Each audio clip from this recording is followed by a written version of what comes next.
E aí, beleza? Sejam bem-vindos a mais um vídeo do nosso canal Futebol com Método. Para essa análise, a gente conta com a parceria do preparador físico Túlio Flores. E olha, hoje a gente vai fundo num assunto que muita gente acha que domina: os famosos jogos reduzidos. Mas a grande questão é, será que a gente está usando os jogos reduzidos do jeito certo para tirar o máximo de resultado? Pois é, a ciência mostra que eles são, assim, fantásticos para algumas coisas, mas para outras, nem tanto. A chave do sucesso está em saber o como e o quando usar. E é exatamente isso que a gente vai desvendar agora, olhando para o que tem de mais novo na ciência. Beleza? Então vamos lá. A nossa base aqui é um artigo de consenso. E não é qualquer artigo não, tá? Ele juntou, olha só, 20 especialistas do mundo todo, liderados pelo autor Marco Beato. O que eles fizeram? Basicamente, criaram o guia definitivo de como planejar e aplicar os jogos no futebol. Pensa nisso como o mapa da mina que todo treinador deveria ter na mão. Bom, antes de mais nada, a gente precisa alinhar os ponteiros, sabe? Colocar todo mundo na mesma página. Os especialistas usam um termo que é Sided Games. É um nome um pouco mais abrangente do que o nosso famoso jogo reduzido. Vamos ver o que isso quer dizer na prática. Então, o que são esses Sided Games? Segundo esse consenso, são basicamente exercícios que imitam situações de jogo de verdade. E o legal é que o treinador pode mexer em tudo, no número de jogadores, no tamanho do campo, nas regras. O ponto-chave aqui é entender que não é só sobre joguinho pequeno, não. É qualquer atividade que tenha times, lados e um objetivo claro.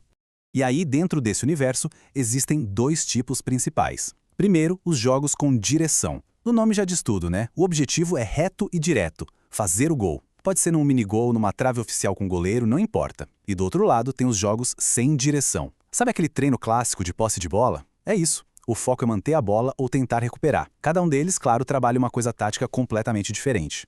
Agora a gente chega na parte que para mim é a mais genial de todas. Os caras criaram o que eles chamam de framework.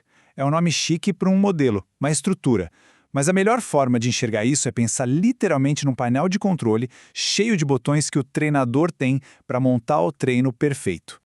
E tá aí ele, o mapa completo. Eu sei, de primeira pode parecer meio complicado, mas confie-me, é super lógico. Olha só como tudo se encaixa. Começa ali na esquerda com o input, que é o planejamento. Daí a gente vai para o process, que é a hora de colocar a mão na massa, o treino acontecendo. E tudo isso leva ao outcome, ou seja, o resultado, o que a gente quer colher lá na frente. Vamos dar um zoom em cada parte para entender direitinho. Então tudo começa no input. É o ponto zero. O que entra aqui? Bom, entra a filosofia de jogo do treinador, o que ele quer para o time. Entra o objetivo daquele treino específico. Hoje eu quero trabalhar a saída de bola, por exemplo. E claro, as características dos jogadores, né? Idade, nível técnico, como é que está o físico da galera. É essa mistura toda que vai dar a cara do treino. Depois do planejamento, vem o process. Cara, é aqui que a mágica rola de verdade. Essa parte é sobre as variáveis que o treinador pode mexer ali, na hora, no campo. O tamanho do espaço, o número de jogadores, as regras que ele cria. São exatamente os botões e as alavancas daquele painel de controle que a gente falou. E por fim, a gente chega no outcome. Beleza, a gente planejou, a gente executou, e aí? O que a gente espera que aconteça? São as adaptações que o time vai ter, tanto no curto quanto no longo prazo, é o aprendizado tático e técnico, e o mais importante de tudo, é ver se aquilo que foi treinado está aparecendo lá no jogo de domingo, no jogo oficial. É a transferência. E claro, ficar de olho nos resultados ajuda a gente a saber se os botões que a gente apertou estão dando o efeito que a gente queria.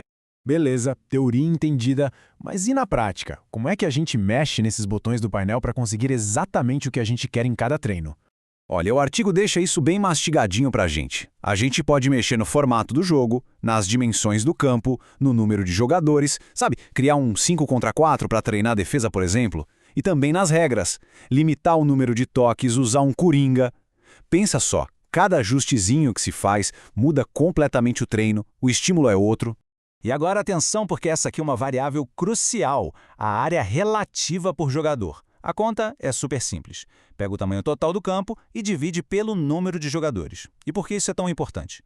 Porque é o principal botão para controlar a intensidade física. Quer mais correria, mais pique, mais alta velocidade? Aumenta o espaço para cada um.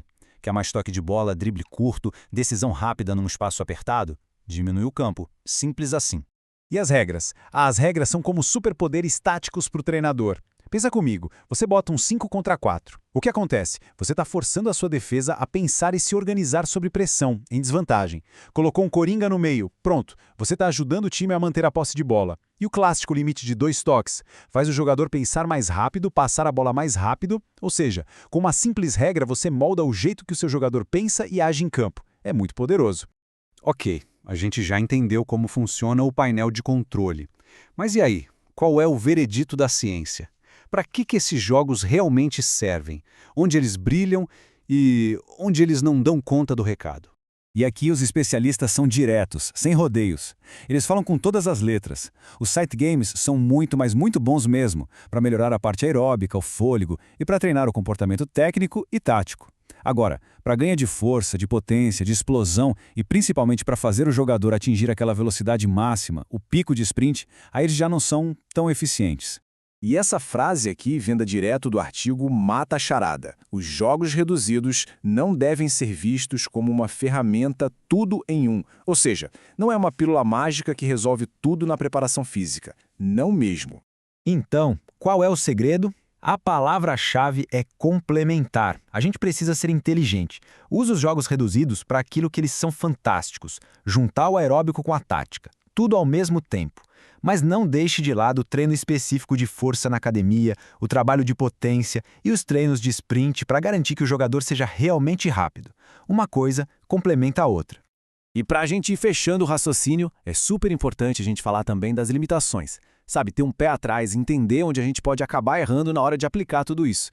Então, fiquem ligados nesses pontos. Primeiro, um jogo num espaço muito pequeno pode acabar não trabalhando a tática do jeito que a gente precisa. Segundo, a exigência física, como a gente já viu, nem sempre é igual à de um jogo de 90 minutos. E terceiro, e talvez o mais importante, a eficiência de tudo isso depende demais da habilidade do treinador de saber qual botão apertar e em qual momento.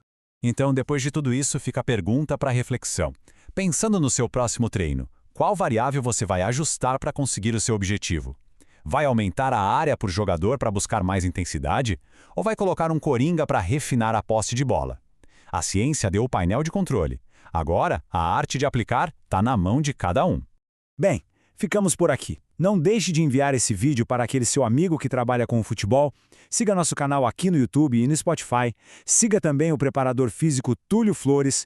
Um grande abraço e até a próxima.